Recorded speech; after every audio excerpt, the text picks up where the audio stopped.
안녕하세요. 사연에 빠지다의 DJ 민영입니다.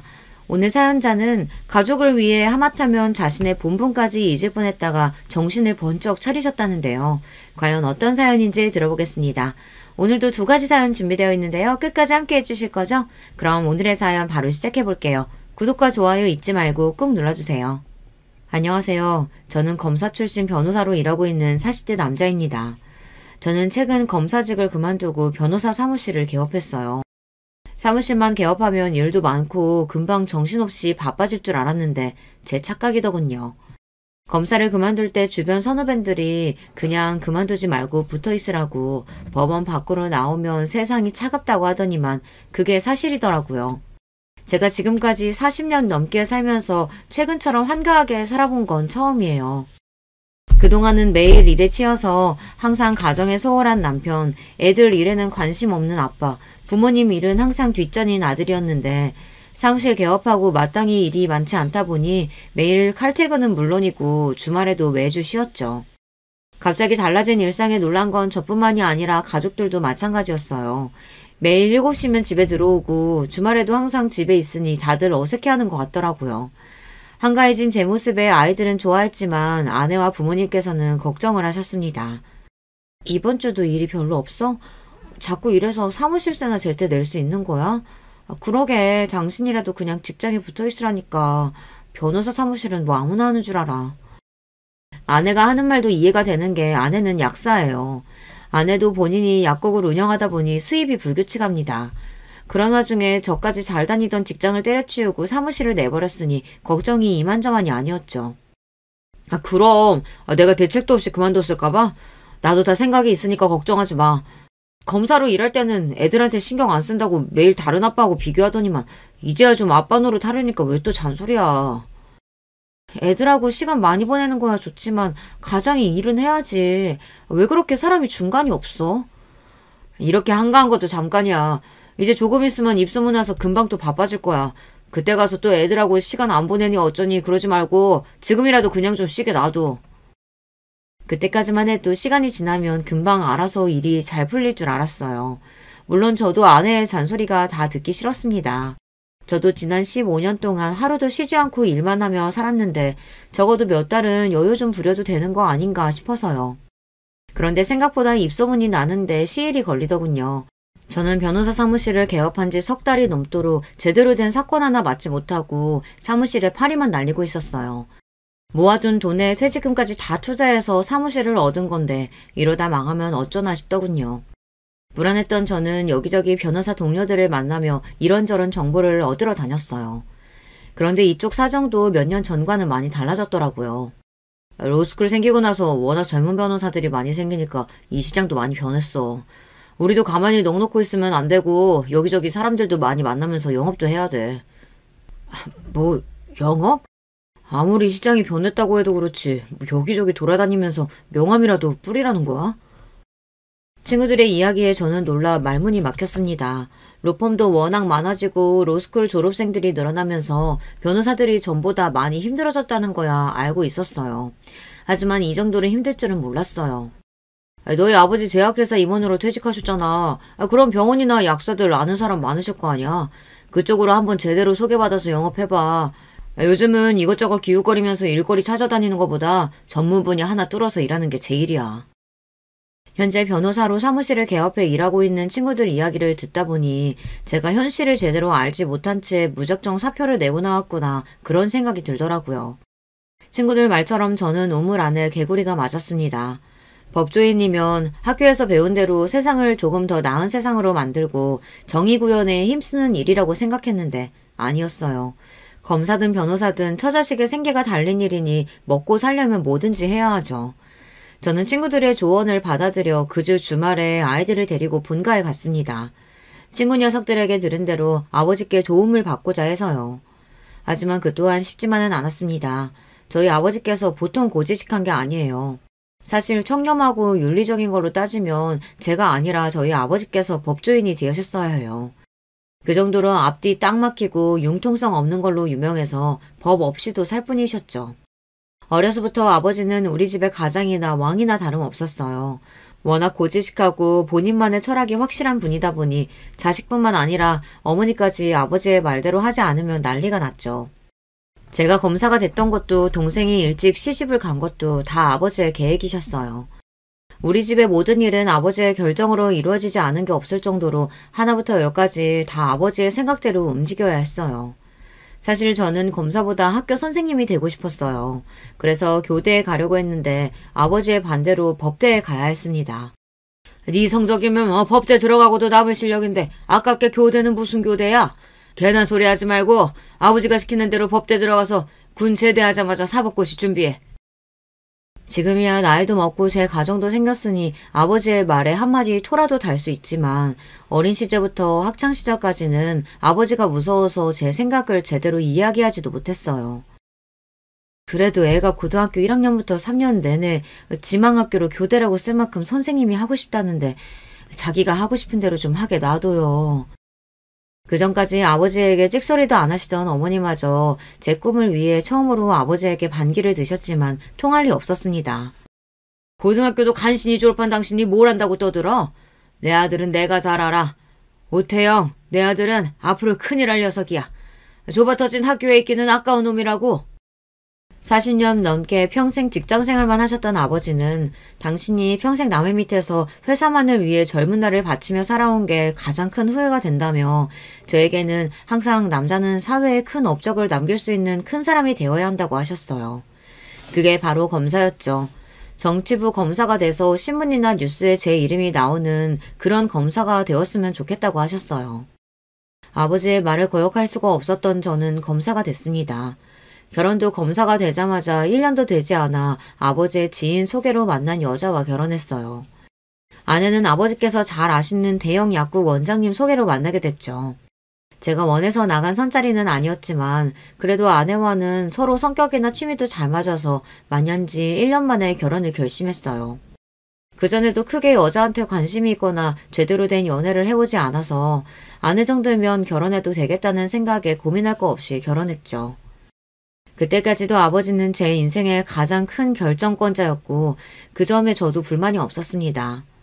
그런데 제가 검사를 그만두겠다고 했을 때 아버지와 꽤 오래 실랑이를 벌였어요. 저는 이미 회의감이 들 정도로 검사라는 일에 정이 떨어진 상태였고 아버지는 그런 제 마음을 이해해 주실 리 없었습니다. 사표는 절대 안 돼. 너 사표 내는 날에 이 아버지랑 2년 끝나는 줄 알아? 아버지 직장 다닌 거에 비하면 얼마 안 되지만 저도 15년 넘게 검사로 살았어요. 이 정도면 저도 할 만큼 했다고 생각해요. 제가 원하던 일은 아니었어도 신입 검사 시절에는 나쁜 놈들 감옥에 보내며 희열을 느끼기도 했습니다. 그런데 연차가 점점 쌓일수록 검사라는 게 항상 바르고 옳은 일만 할 수 있는 사람이 아니구나. 이런 걸 점차 깨닫게 되면서 이 일에 회의감이 들었어요. 어느 순간 이러다가 내가 검사가 아니라 범죄자에 더 가까운 인간이 될 수도 있겠다는 생각에 겁이 확 들더라고요. 그래서 그만두게 된 거예요. 아버지에게 보여주기 위해서라도 더 변호사로서 확실한 입지를 다지고 싶었던 건데 제 생각처럼 일이 잘 돌아가지 않으니 결국엔 아버지께 도움을 받고자 찾아갔습니다. 아이들을 데리고 간 이유는 저 혼자 가면 아버지께서 저와 절대 마주 앉아 식사도 안 하시려고 하셔서 애들을 데리고 간 거예요. 애들이라도 데리고 가면 아버지께서 손주들 왔다고 반겨주시고 같이 앉아서 식사라도 하시거든요. 그러니까 네 말은 지금 나더러 내 아들 변호사 됐으니 일 좀 달라고 친구들한테 구걸이라도 하란 소리냐? 역시나 아버지는 제 입에서 아시는 분들을 소개해달라는 말이 나오자마자 눈을 크게 뜨시고 원성을 높이셨어요. 아버지, 그런 말이 아니고요. 변호사는 특정 전문 분야가 있으면 홍보하는 데 더 좋다고 해서요. 이 기회에 아버지 주변 분들 제가 도와드릴 수 있으면 더 좋잖아요. 아이고, 기껏 나라에 보탬되는 일 하라고 평생 뒷바라지 해뒀더니만 이제는 아예 장사꾼이 됐어. 씨알도 안 먹히는 소리였습니다. 아버지는 제가 검사로 있는 지난 15년 동안 주변에서 별의별 부탁을 받았어도 저를 생각해서 한 번도 제게 부탁을 해본 적이 없다고 하셨습니다. 내가 지금까지 네 검사 인생에 조금이라도 문제 생길까봐 얼마나 조심하면서 살았는데 너는 자존심도 없이 나더러 남들한테 일 달라고 부탁이나 하러 다니라는 거냐? 평소 같으면 아버지가 그 정도 하시면 저도 더 말하지 않았을 텐데 그날은 유독 저도 기분이 안 좋기도 했고 속상해서 말이 좋게 나가지 않았습니다. 제가 지금까지 아버지가 시키는 대로 다 하면서 살았는데 아버지는 이 정도 부탁도 못 들어주세요? 알겠어요. 저도 더는 아버지가 시키는 대로 안 할 거니까 그런 줄 아세요. 아버지와 제 사이가 틀어지기 시작한 건 그때부터였습니다. 저도 처자식이 있고 나이도 들었으니 이제 아버지께서 저를 이해해 주실 줄 알았는데 아버지의 마음은 달랐나 봐요. 한 번도 아버지의 말씀을 거역한 적이 없었던 제가 상의도 없이 검사일을 그만두고 변호사로 개업하겠다고 하니 아버지도 실망이 이만저만이 아니셨나 보더라고요. 처음 몇 달은 저를 보고 싶어 하시지도 않았어요. 그때가 아마 제 인생에서 가장 힘들었던 시기였던 것 같아요. 변호사 사무실만 개업하면 알아서 손님이 줄을 설 줄 알았는데 그렇지 않더라고요. 인터넷에 아무리 홍보하고 광고를 하고 다녀도 눈에 띄게 일이 늘어나지 않았습니다. 거기다가 급한 마음에 들어오는 대로 무슨 일이든 해보겠다고 닥치는 대로 일을 받아서 했더니 오히려 검사로 일할 때보다 회의감이 들 때가 더 많더라고요. 제가 그래도 사법고시 성적도 꽤 우수했고 검사로서의 위치도 괜찮았던 사람인데 일이나 구걸하러 다니고 변호하고 싶지 않은 범죄자들까지 변호하고 다니려니 하루하루가 쉽지 않았습니다. 그래도 워낙 일감이 많지 않다 보니 한 사건 한 사건이 저에게는 중요했습니다. 회의감이 들든 자괴감이 들든 들어오는 대로 열심히 하다 보면 언젠가는 변호사로서도 자리를 잡을 수 있는 날이 올 거라고 기대했어요. 제가 원래 이런 사람은 아니에요. 무엇보다 제 자존심이 가장 중요한 사람이었는데 저도 나이가 들기는 하는지 사람이 좀 변하긴 변하더라고요. 그전에는 아내가 조금만 듣기 싫은 소리를 해도 버럭버럭 소리를 지르고 다 귀찮아했었는데 검사 일을 그만두고 저도 별의별 일을 다 겪고 나니 나 자신보다 중요한 게 있다는 사실을 알게 됐습니다. 가족들과 떨어져 산 세월이 길어서 그런지 아내나 자식들이나 제 편이 하나도 없더라고요. 한 번은 이런 적이 있었어요. 한참 변호사 사무실에 일이 없어서 혼자 우울해서 술을 먹고 대리를 해 집 주차장에 도착했습니다. 제가 깨워도 계속 안 일어났는지 대리기사가 저를 차에 둔 채 돌아갔더라고요. 제가 잠에서 깼을 때가 새벽 1시가 넘었었어요.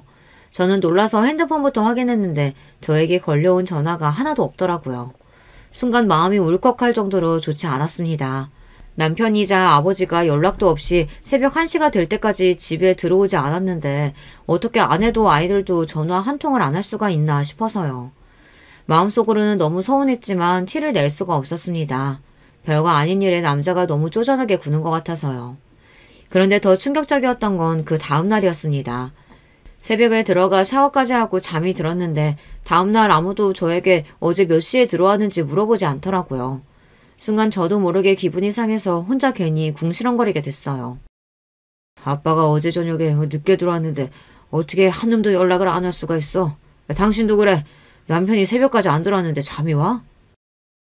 쪼잔해 보일까봐 서운한 티를 최대한 안 내려고 했는데 결국은 제 입으로 이야기하고 말았어요.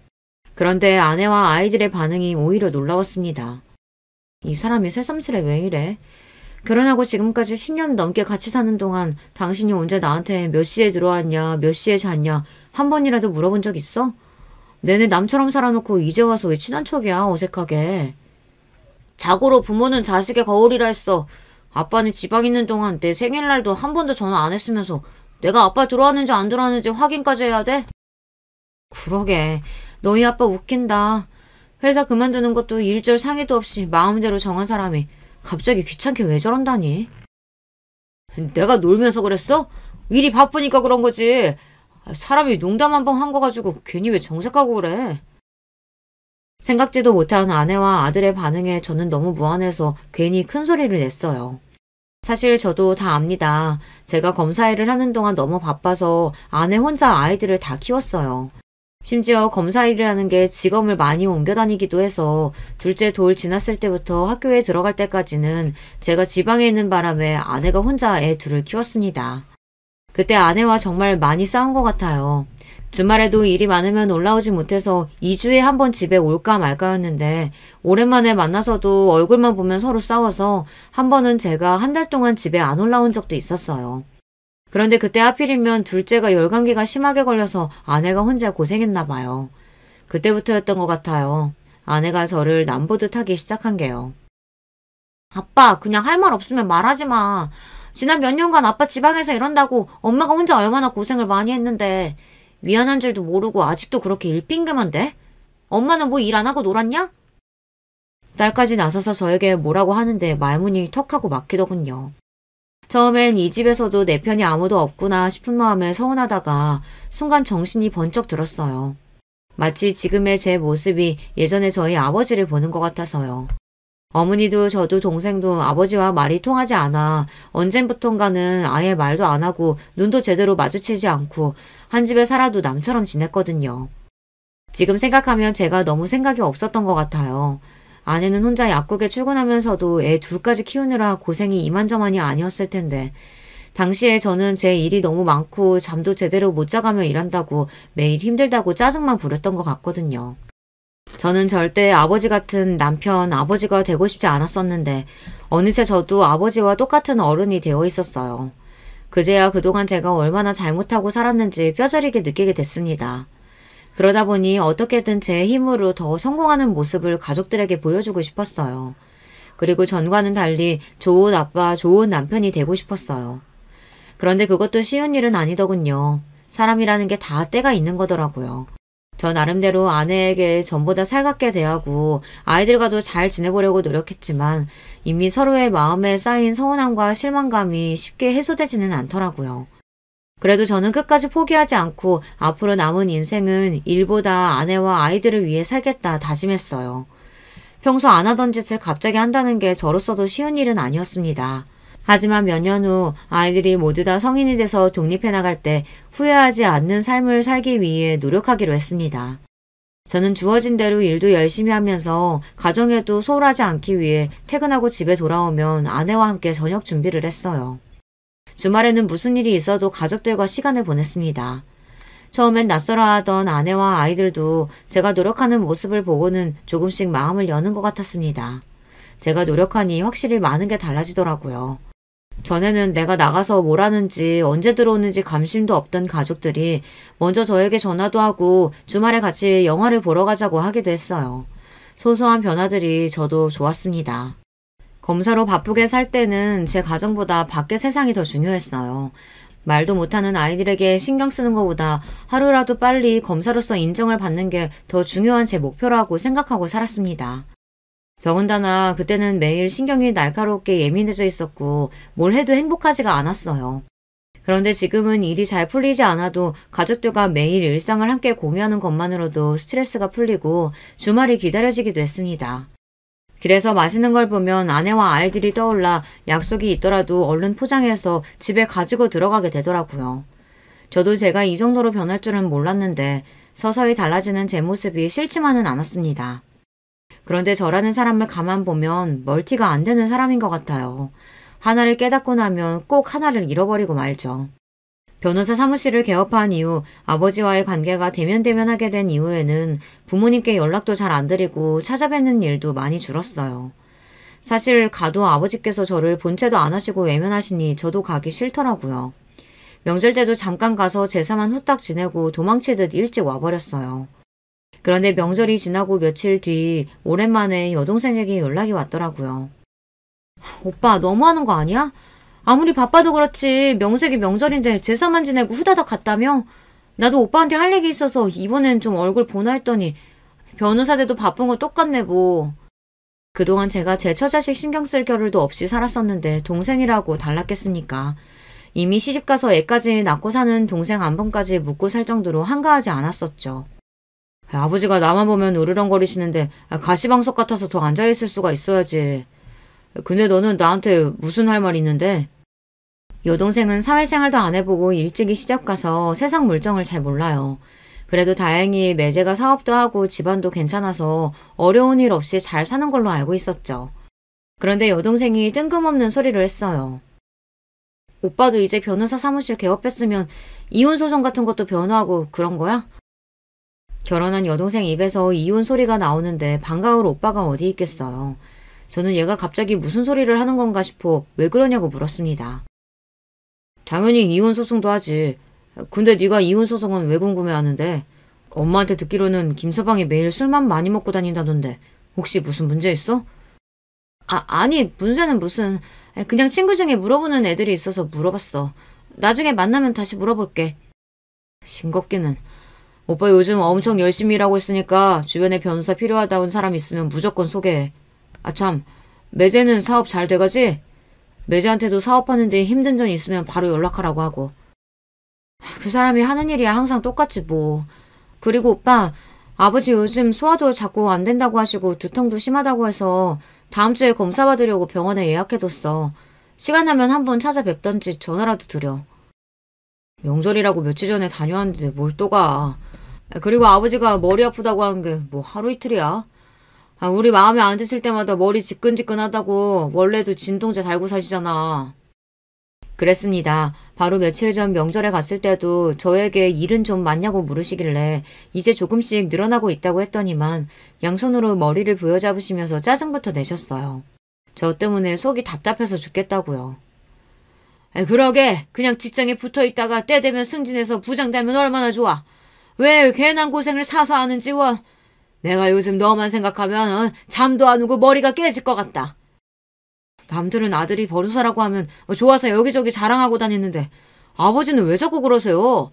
검사든 변호사든 제가 다 알아서 잘하고 있으니까 괜한 걱정하지 마세요. 저만 보면 듣기 싫은 소리를 하시니 저도 더는 듣기 싫어서 아버지와 대화하고 싶지 않았어요. 동생이 아버지를 모시고 병원에 간다는 이야기도 분명히 듣기는 했지만 동생이 알아서 하겠거니 하고 일절 신경 쓰지 않았습니다. 그런데 며칠 뒤 생각지도 못한 일이 벌어졌어요. 아버지께서 동생과 병원에 가기 며칠 전 혼자서 새벽 기도를 하러 가시다가 길에서 쓰러지셔서 급하게 병원으로 실려가셨어요. 아버지의 검사 결과는 좋지 않았습니다. 원래도 당뇨가 있으셨는데 신부정 증상이 있다고 바로 입원해야 한다고 했대요. 그런데 아버지께서 입원하신 지 하루 만에 발작을 일으켜 응급수술을 하던 중 돌아가셨습니다. 정말 하늘이 무너진다는 말이 바로 이런 상황을 두고 하는 말이더군요. 저는 우리 아버지만큼은 분명 100살까지 사실 줄 알았어요. 언제나 호랑이처럼 꼿꼿하시고 무서웠던 아버지께서 이렇게 허망하게 가실 줄은 정말 생각도 못했습니다. 저는 도대체 무슨 정신으로 장례를 치렀는지 모르겠어요. 아버지가 돌아가셨다는 게 장례가 끝날 때까지 믿기지 않아 내내 멍한 상태로 있었죠. 어머니도 동생도 혼절할 정도로 충격을 받아 장례식장은 온통 물음바다였어요.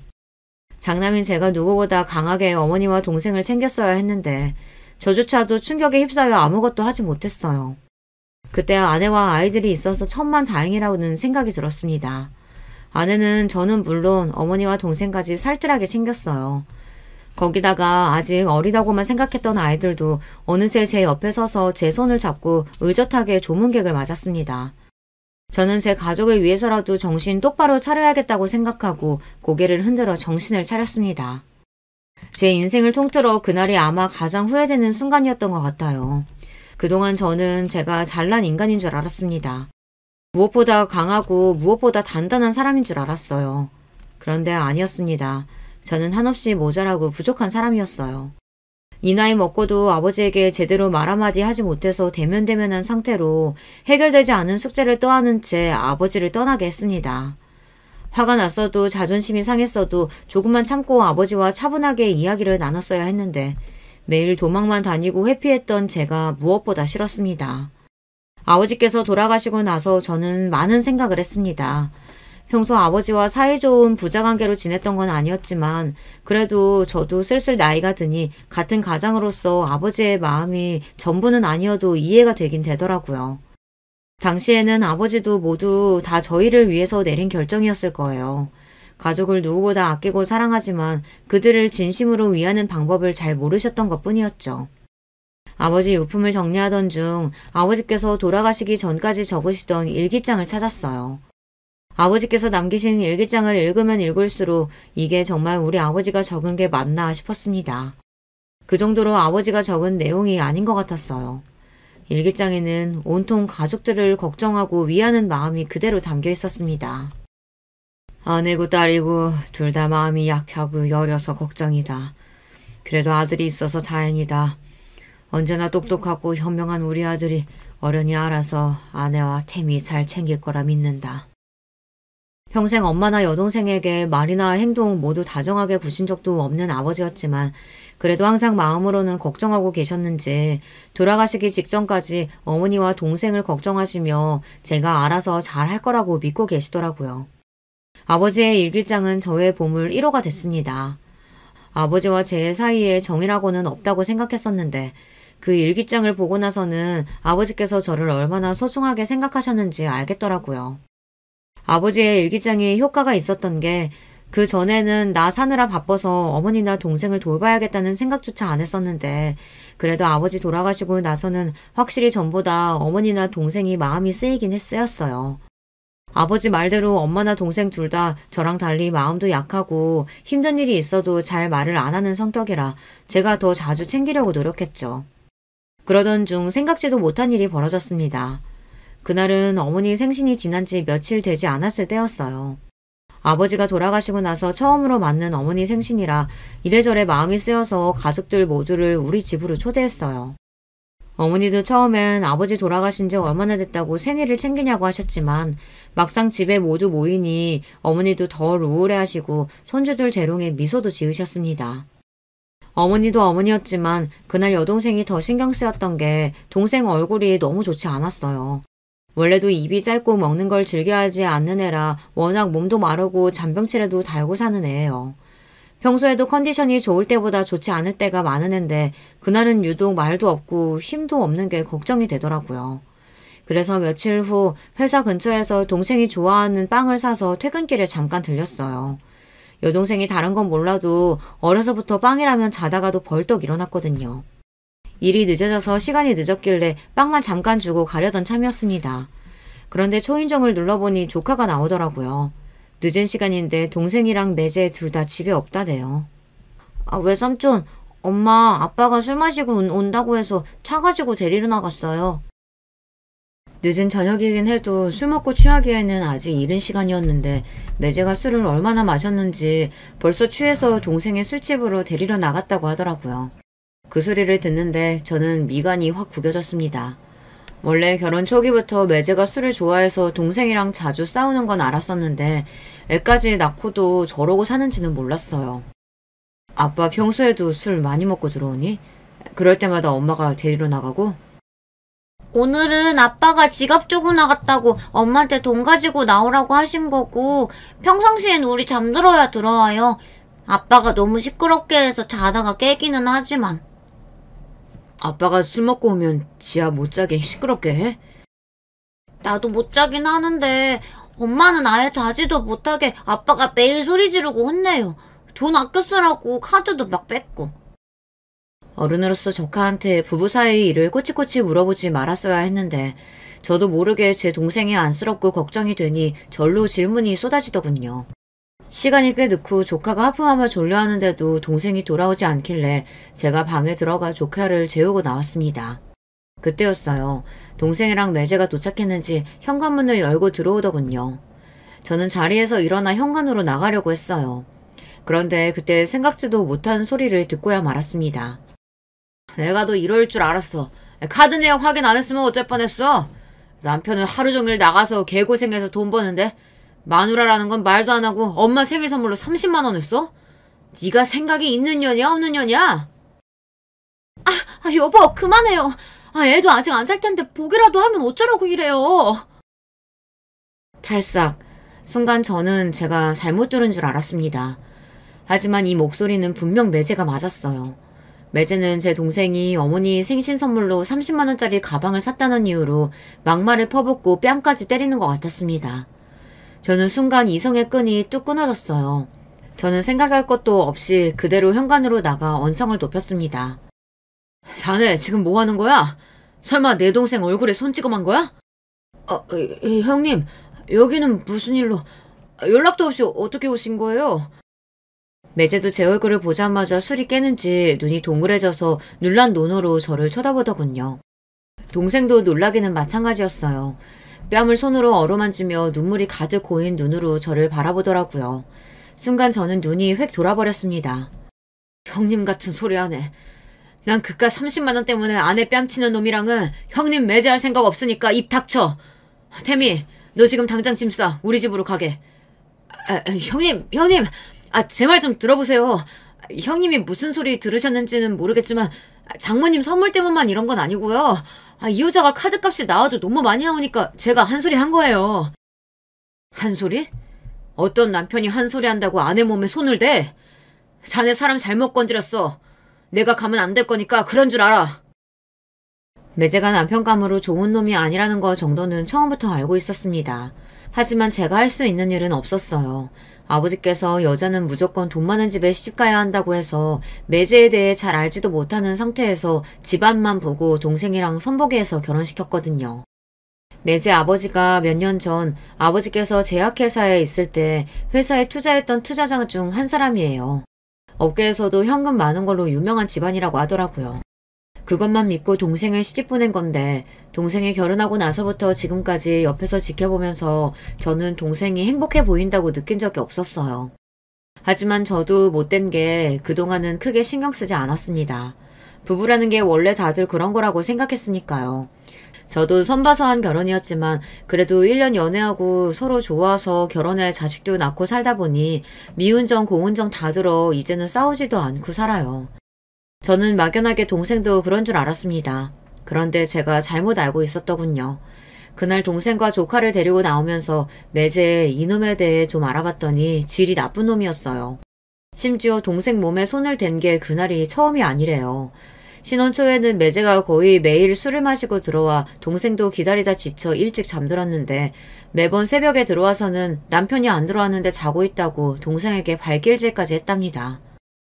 애도 못 낳는 게 데리고 살아주면 고마운 줄 알아야지. 남편이 안 들어왔는데 코까지 골고 자고 있어? 너는 친정에서 이렇게밖에 못 배웠냐? 동생이랑 매제가 20대 중반에 결혼을 일찍 했어요. 그것도 다 아버지의 계획이었죠. 동생이 대학 졸업하고 마땅한 직업 없이 집에서 놀고 있으니 보기 싫어서 후딱 시집 보내버린 거예요. 아버지가 하시는 일에 동생네 사돈네가 필요해서이기도 했고요. 이제와 생각해보면 당시에 동생이 결혼하고 싶어 하지 않았던 것 같아요. 선보고 와서 결혼은 아직 이른 것 같다고 조금 더 생각해보면 안 되냐고 어머니에게 이야기하는 걸 저도 들은 것 같거든요. 하지만 그런 이야기를 들어줄 아버지가 아니었습니다. 오히려 아버지는 젊을 때 시집가서 자리 잡고 얌전히 애 키우고 살라고 했어요. 그렇게 부모들이 서둘러 우격다짐식으로 시킨 결혼이었으니 당연히 행복할 리 없었습니다. 제가 알기론 동생이 결혼하고도 5년 넘게 아이가 생기질 않아 엄마도 아버지도 걱정하셨던 기억이 나요. 그 이후에서야 아이가 생겨서 어머니께서 다행이라고 안도하셨거든요. 그런데 이번 일로 동생에게 들었는데 동생이 일부러 애를 가지지 않은 거랍니다. 결혼이야 부모님의 성화에 어쩔 수 없이 했지만 아이에 대한 부분은 본인도 겁이 나고 매제에 대한 확신이 없어서 천천히 가지려고 했었대요. 그런데 아이가 생기지 않자 매제가 술만 취하면 자꾸만 동생에게 언성을 높이며 아이가 생기지 않는 게 동생 탓이라고 했답니다. 특별히 병원에서 검사한 것도 아닌데 말이죠. 저는 동생의 말을 들으면 들을수록 마음이 더 답답했습니다. 너는 뭐가 부족해서 저런 놈한테 맞으면서도 참고 산 거야. 설마 애 때문에 참고 산 거야? 오빠는 나에 대해 몰라서 그런 소리 하는 거야. 오빠야 공부도 잘했고 알아서 잘 살았지만 나는 아니잖아. 아버지가 평생 나 볼 때마다 오빠랑 비교하면서 얼마나 한심하게 생각했는데 대학 졸업하자마자 아버지가 시집이라도 가서 집에 보탬 돼야 한다고 매일같이 얘기하셨어. 그렇게 한 결혼인데 내가 어떻게 이혼을 해. 아무리 아버지가 무서워도 나나 어머니한테는 말을 했어야지. 그럼 최소한 우리라도 도와줬을 거 아니야. 내가 말을 안 했을 것 같아? 남편이랑 시댁 때문에 힘들다고 친정에 갈 때마다 이야기했어. 근데 아버지도 엄마도 사업하는 사람들 다 그렇다고 이해하라고 했다니까. 아버지가 그러시는 게 어디 하루 이틀이야? 나한테라도 말했어야지. 명색이 오빠가 검사인데 동생이 맞고 사는 것도 몰랐다는 게 말이 돼? 오빠가 검사라서 말 못한 거야. 아버지가 그러시더라. 행여나 오빠 얼굴에 먹칠할 짓 하지 말라고. 저는 동생의 말에 돌아가신 아버지의 목소리가 그대로 들리는 것 같았습니다. 동생 말이 맞아요. 아버지라면 충분히 그렇게 말하고도 남을 뿐이에요. 하지만 저는 까마득하게 몰랐습니다. 동생이 결혼해 매제와 사는 동안 매일 버티며 참고 살았는데 하나밖에 없는 오빠가 전혀 모르고 있었어요. 알고 보니 동생도 매제에게서 벗어나기 위해 매제와의 문제를 부모님께 말씀드리고 이혼하고 싶다고도 말씀드렸는데 부모님께서 들은 척도 안 하셨나 봐요. 매제가 동생이 돈 쓰는 거 가지고 매번 언성을 높이고 물건을 던지기도 했는데 그런 이야기를 부모님께 할 때마다 심각하게 생각하지 않으셨대요. 오히려 한 번씩 부부싸움 하는 거 가지고 쪼르르 친정에 온다고 뭐라고 하셨답니다. 네가 얼마나 하는 짓이 마땅치 않으면 김서방이 그러겠어? 내 딸인데도 너 하는 짓 보면 나도 답답해 죽겠다. 난 김서방 그러는 거 다 이해된다. 아버지, 딸이 죽어도 그 남자랑은 못 살겠다는데 말을 꼭 그렇게 하셔야겠어요? 그 사람 나 나가서 일 못하게 하면서 돈도 하나도 안 주고 카드 덜렁 한 장만 주고는 1,000원 한 장 쓰는 거 가지고도 매일매일 간섭하고 화만 내요. 김서방이 오죽하면 그러겠냐? 네가 매일 허투루 돈 쓰고 낭비하니까 그러는 거지. 네가 사회생활을 안 해봐서 모르는데 남자들 나가서 돈 버는 거 힘들어. 내가 무슨 돈을 허투루 쓰고 낭비를 한다 그래요. 나 그럴 돈도 없어요. 엄마, 제발 엄마라도 내 편 좀 들어줘요. 나 진짜 지겨워서 못 살겠다니까. 그러게, 애라도 하나 빨리 낳으라고 했잖아. 남자들도 자식 생기면 달라져. 네 아버지 봐라. 저렇게 무뚝뚝한 사람도 네 오빠 생기고 나서 얼마나 집안일에 신경 썼는데. 누가 보다도 저도 잘 압니다. 우리 부모님이 얼마나 말이 안 통하고 답답한 분들인지 말이죠. 동생이 혼자 얼마나 마음고생했을지 제가 너무 늦게야 알아버렸어요. 평생 내 편이어야 할 부모님마저 동생을 외면했으니 동생도 결국은 포기하고 잔뜩 기가 죽어서는 매일 당하고만 산 거예요. 저도 이제야 알게 된 거고요. 더군다나 동생이 모든 걸 포기하고 싶었던 순간 조카가 생겼답니다. 동생은 눈에 넣어도 아프지 않을 조카를 위해서라도 조카가 다 자랄 때까지만 아이만 생각하며 살자. 그렇게 그때부터 영혼은 없이 유령처럼 매제가 시키는 대로 매제가 원하는 대로 해주며 살았답니다. 저는 들으면 들을수록 매제가 한 짓이 괘씸해 참을 수가 없었어요. 며칠 뒤 저는 야심차게 준비한 복수를 매제하게 하기 위해 마음을 단단히 먹고 있었습니다. 매제도 양심에 찔리는 게 있기는 한 건지 제가 동생과 조카를 데리고 그 집을 나와 우리 집으로 오고 나자 매제는 매일같이 저에게 전화해댔어요. 형님, 제발 제 말 좀 들어주세요. 절대 그 사람 말만 듣고 저 판단하시면 안 된다니까요. 나 바로 몇 개월 전까지 검사였고 지금은 변호사야. 설마 내가 한쪽 말만 듣고 상황 판단할 것 같아? 자네는 명백히 가해자야. 그러니까 얌전히 기다려. 조만간 소장 집으로 날려줄 테니까. 제 경고에 매제는 똥줄이 타긴 탔는지 여기저기 변호사를 들쑤시고 다니면서 제가 할 복수에 대비하기 위해 준비를 하는 것 같더라고요. 하지만 소용없었습니다. 제가 이래봬도 검사 경력 15년이에요. 그동안 매제 같은 놈들 수백 명도 더 봤습니다. 자기 능력은 없고 아버지 빽만 믿고 살던 놈들 하는 짓이야 뻔히 다 알아요. 저는 먼저 증거를 수집해 이혼 소장을 먼저 보냈어요. 물론 매제도 그 정도야 예상하고 있었을 거라는 걸 저도 알고 먼저 보낸 거예요. 진짜 이벤트는 그 뒤에 있을 예정이라서요. 역시나 매제는 자기 아버지 뒤로 숨어서 대형 로펌의 유명한 변호사를 고용했더라고요. 그래놓고 본인은 동생을 때리거나 괴롭힌 적이 없다고 딱 잡아댔어요. 거기다가 제 동생은 결혼 생활 내내 아이 낳는 거 말고는 보탬이 된 일이 하나도 없다면서 양육권까지 가져가려고 했어요. 원래 이혼 소송이라는 게 몇십 년 같이 산 부부들도 서로를 바닥까지 끌어내리는 일입니다. 그러다 보니 미리부터 동생에게 각오 단단히 하라고 했어요. 무서우면 지금이라도 이야기해. 나는 이 소송 시작하면 절대 그냥은 안 끝낼 거니까. 너 이혼시켜서 애 데려오는 건 물론이고 그 자식 쫄딱 망하게 만들 거야. 오빠, 내가 이런 애를 얼마나 꿈꿨는지 알아? 평생 꿈만 꾸고 절대 이루어질 수 없는 일이라고 생각했는데 그 인간에 대해 이혼 소장 보낸 것만으로도 얼마나 행복한 줄 몰라. 동생은 매제와 사는 동안 매일 꿈꿔왔던 일이랍니다. 매제와 헤어질 수만 있다면 뭐든지 할 수 있다고 했어요. 그 모습을 보는데 마음이 아팠습니다. 그동안 동생이 얼마나 마음 졸이며 위축돼서 살았으면 저런 소리를 할까 싶어서요. 이혼 소송은 시작에 불과했습니다. 결혼 생활 동안 제 동생을 아무것도 못하게 집에 잡아두고 생활비도 제대로 주지 않은 증거는 진작에 확보했어요. 매제가 동생을 때린 증거를 찾기 어려워서 고민하던 중 동생이 했던 말이 번뜩 떠올라 바로 근처 병원에 가서 CCTV 영상을 확보했습니다.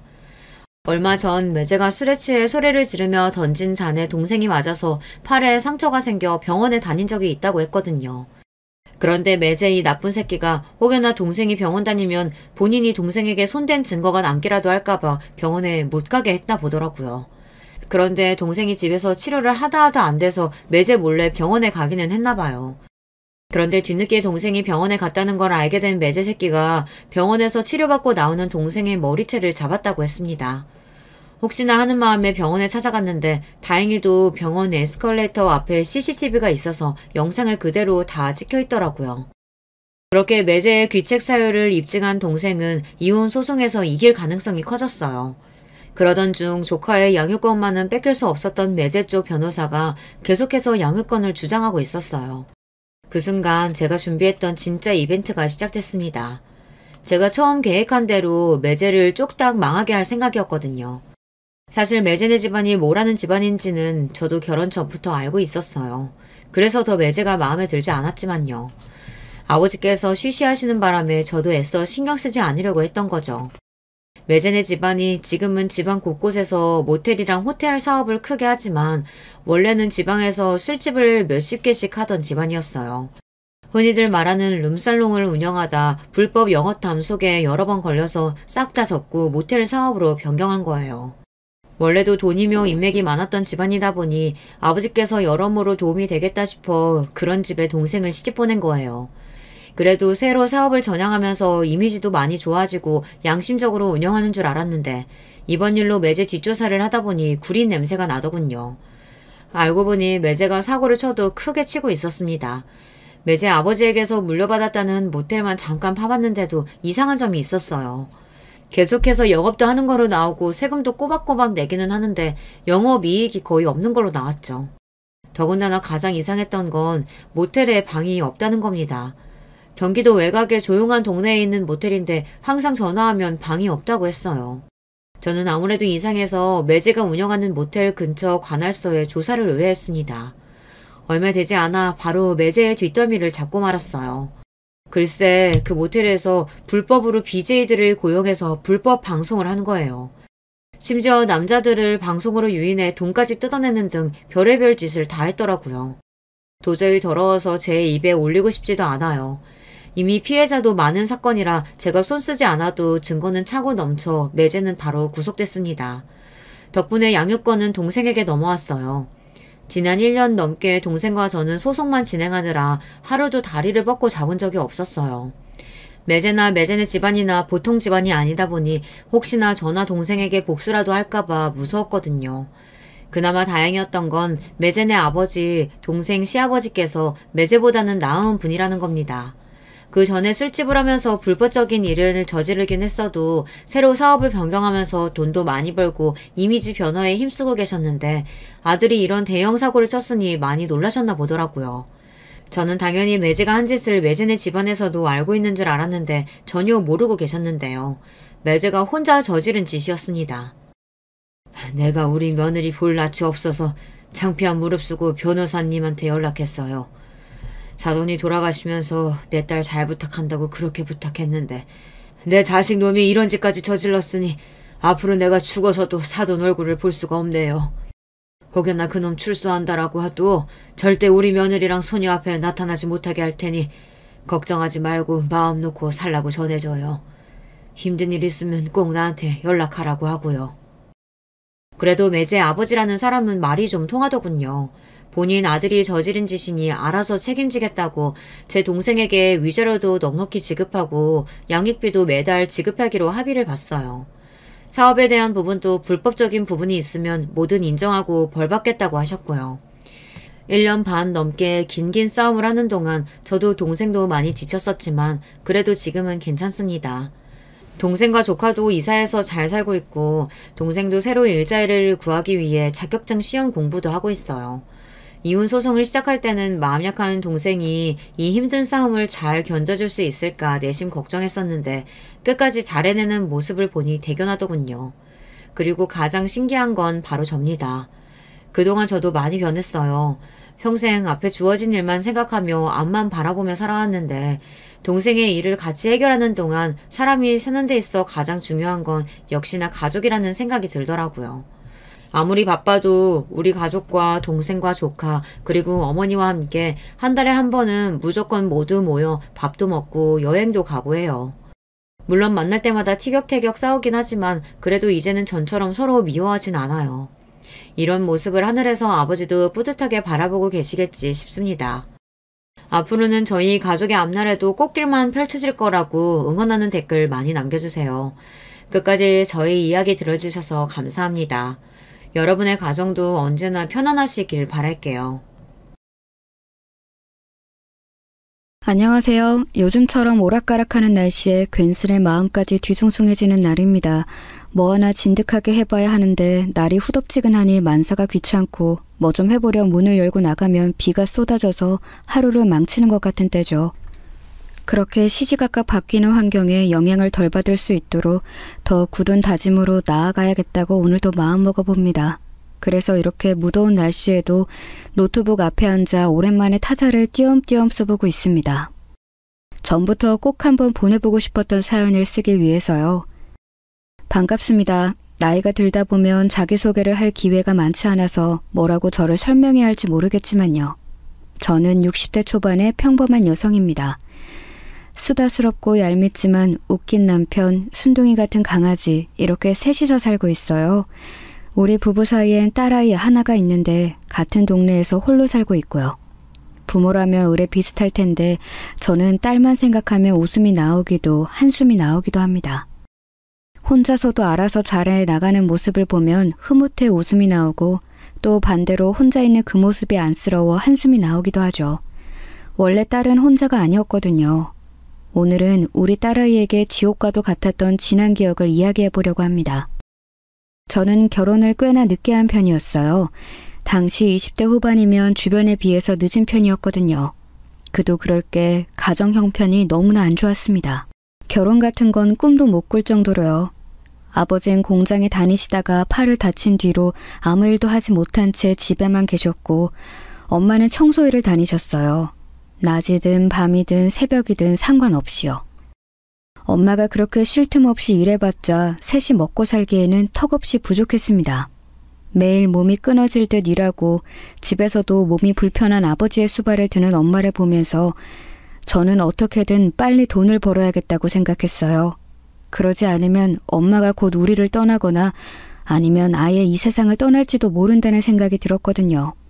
아마 아빠도 그렇게 생각했을 거예요. 그러니 엄마가 수발을 드는 것에 한마디 거둔 적이 없으셨던 거겠죠. 그렇게 다정하고 친절하던 아빠였는데 그 일 뒤로 아예 입을 닫아버리셨습니다. 우리 집은 정말 위태로웠어요. 언제 모두가 함께 이 세상에서 사라져도 이상하지 않을 정도로. 저는 학교를 그만두고서 곧장 공장에 다니며 일을 했습니다. 여자의 나이도 어리고 집안도 좋지 않았던 저는 툭하면 저를 무시하고 하대하는 주위 사람들 틈에서 쥐꼬리만한 주급을 받아가며 힘든 시간을 보냈어요. 그때 정말 매일 기도했던 것 같아요. 어떻게든 시간이 빨리 흘러서 30대, 40대가 되고 싶다고요. 잠도 많이 잘 수 있고 사고 싶은 걸 살 수 있고 부모님에 대한 걱정을 떨쳐버릴 수 있는 그런 나이가 되고 싶다고 매일 신께 기도했죠. 보통 그 나이 또래엔 아무 걱정 없는 게 일반적일 텐데 저는 일찍이 세상에 대한 온갖 고민과 걱정, 역경을 미리 겪어서 그런지 그 뒤로는 어떤 풍파가 다가와도 우습게 보이더라고요. 그게 불행인지 다행인지 모르겠지만 그렇게 저는 20대 중반까지 오로지 일만 하면서 부모님을 모셨습니다. 제가 돈을 버니 엄마가 일을 줄일 수 있어서 좋았고 그래서 아빠의 부담이 덜어지는 것 같아 마음이 편했어요. 실제로 집안 분위기도 많이 좋아졌고요. 살기 힘든 건 여전한데 서로의 짐을 나누고 있다는 사실만으로 든든한 마음이 들기도 하더군요. 엄마는 일만 하는 저를 보면서 이제 시집 갈 때도 됐는데 다른 일을 알아보는 건 어떠냐고 말씀하셨죠. 그때마다 저는 다른 일 구하기엔 제가 배움이 짧고 결혼 같은 거 생각 안 하고 있다고 웃으며 대답했습니다. 결혼 자체가 싫다기보다는 지금 저에겐 과분한 욕심이란 걸 아니까요. 결혼해서 만약 다른 집으로 가면 우리 집은 누가 봐주겠어요. 제가 가장이나 마찬가지인데 그 생각을 하면 지금의 삶을 유지하는 게 맞다는 생각이 들었습니다. 물론 저도 아쉬웠죠. 꽃같은 20대에 연애 한번 안 해보고 어두컴컴한 공장 하늘만 바라보면서 세월을 보내야 한다는 게. 하지만 인생은 늘 그렇게 두 가지 모두를 가져갈 수 없더라고요. 하나를 선택하면 그 정도 값어치에 상응하는 다른 하나를 포기해야 하는 게 인생의 법칙이란 걸 저는 일찍이 알고 있었습니다. 그렇게 20대 후반이 됐을 무렵 저에게 처음으로 다가온 사람이 있었어요. 다른 공장에서 단기 파견 온 직원이었죠. 그 사람은 일반 사무직이었고 잠깐 현장을 살피는 일을 하던 사람이었어요. 겉으로 보기엔 밝고 쾌활해 보이는 게 전부였어요. 깊게 생각해 볼 일은 없었죠. 저와는 몇 번 오가면서 일에 관한 대화를 한 게 다였으니까요. 그런데 어느 날 제가 퇴근하고 날 때까지 기다렸다가 따라와서는 같이 밥을 먹자고 하는 겁니다. 둘이 밥 한 번 먹는 걸 꼭 해보고 싶었다고요. 쑥스럽지만 그때까지 남자와 사적인 이야기를 하거나 따로 밥을 먹은 적이 한 번도 없었거든요. 다행히 부담스러워서 어색해서 거절했죠. 그런데 사람이 부끄러움도 없는지 왜 싫으냐며 끈질기게 따라붙더라고요. 자신감이 대단한 사람이었어요. 자신이 싫을 이유가 없는데 왜 그러냐는 식이었죠.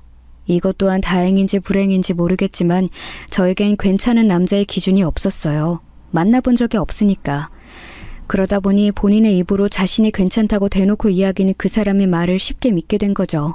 정말 그런가 싶은 마음으로 제안을 수락하게 되었는데 그게 시작이 되어 결국 결혼까지 하게 되었네요. 그야말로 번갯불에 콩 구워 먹듯이 했죠. 알고 보니 남편은 저보다 한 살이 어리더라고요. 머리에 피도 안 마른 조그만 놈이 그렇게 와서 치댄 거였죠. 어이가 없어서. 나이를 알고 결혼이 망설여졌지만 남편은 뭔가 확신이 든다고 했어요. 저와 달리 남편은 여러 사람을 만났었고 결혼에 대한 생각도 늘 진지하게 하고 있었다고 했거든요. 믿어도 될진 모르겠지만 저를 만나고서 처음으로 가정을 꾸리고 싶다는 생각을 했다는 겁니다. 그 말에 홀라당 넘어가 버려서 결혼까지 하게 된 거죠. 미우나 고우나 지금까지 함께 살고 있지만요. 가끔 가만히 생각해보면 그때 그 말이 아예 거짓말은 아니었다는 걸 알아요. 남편은 제 생각보다 더 가정적이고 다정한 사람이었거든요. 부어라 마셔라 술을 먹는 타입도 아니고 담배도 피지 않고 친구도 별로 없어서 외출이 잦은 편도 아니었어요. 일이 끝나면 곧장 집으로 달려왔고 주말엔 저와 함께 시간을 보내기 위해 노력하는 사람이었어요. 물론 싸우기도 싸우고 여러 가지 문제가 안 맞아 다툴 때도 많았지만요. 그럼에도 함께 있으면 즐겁고 평생 그럴 거라는 믿음을 주는 사람이었습니다. 그렇게 신혼을 보내다가 30이 되었을 무렵 아이를 갖게 되었습니다. 당시 친정 부모님이 정말 많이 좋아하셨어요. 몰랐는데 사실 손주를 엄청 보고 싶어 하셨더라고요. 제가 부담을 가질까봐 말을 안 하셨지만 결혼을 하게 된 것도 아이를 갖게 된 것도 정말 다행이라고 천운이 따라줬다고 말씀하실 정도로 바라던 일이셨나 봐요. 그래서 저도 정말 많이 기뻤어요. 비록 아이가 5살이 되기도 전에 두 분 다 세상을 떠나셨지만 그 품에 아이를 안겨드릴 수 있었던 것만으로 다행이라고 생각합니다. 물론 아직도 가끔씩 딸아이가 훌쩍 커서 어느새 어엿한 어른 모습이 된 걸 보면서 우리 엄마 아빠가 보면 얼마나 좋아하셨을까 하는 생각이 들기도 합니다. 잘 자란 손녀를 보면 참 기특해 하셨을 텐데 부모님이 세상을 떠난 나이를 제가 훌쩍 넘기고 보니 오히려 더 자주 생각이 납니다.